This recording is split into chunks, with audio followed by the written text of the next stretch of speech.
讲到咱台湾有一个22岁查甫人8月底去到中国上海学习失踪，要到几个月。进前中国国台办是有证实讲伊涉嫌诈骗，当咧甲调查。若今仔日国台办是搁再表示，这个查甫人牵涉真济所在诈骗案，毋过伊人究竟是伫咧倒位？为虾米两化呢？无依照着这两化司法互助来通报着咱台湾。国台办的发言人朱凤莲说是无正面回应。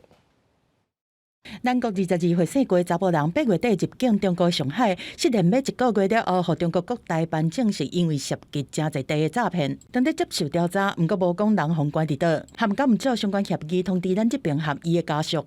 这次有没有依照两岸共同打击犯罪协议通知台湾跟他的家属？大陆方面严格依法办案，会依法保障其相关人员的合法权益。至于两岸协议执行受到影响的原因，众所周知。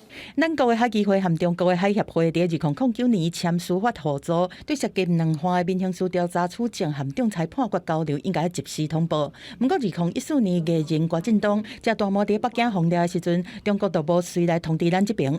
根据中国刑法，照诈骗的轻重，上轻判3年，上重会当告无期徒刑。互细个查甫人家属有够烦恼。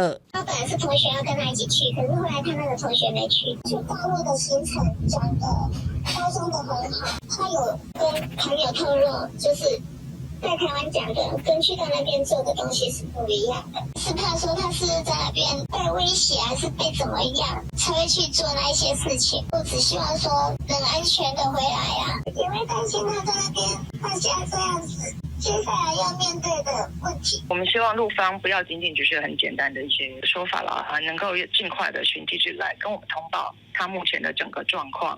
咱国的海基会发函予中国的海协会在问，但是甲打拢无收到回应。海基会搁一摆呼吁中国，应该透过相关机制保持双方的沟通，来保障当事人的权利。记者综合报道。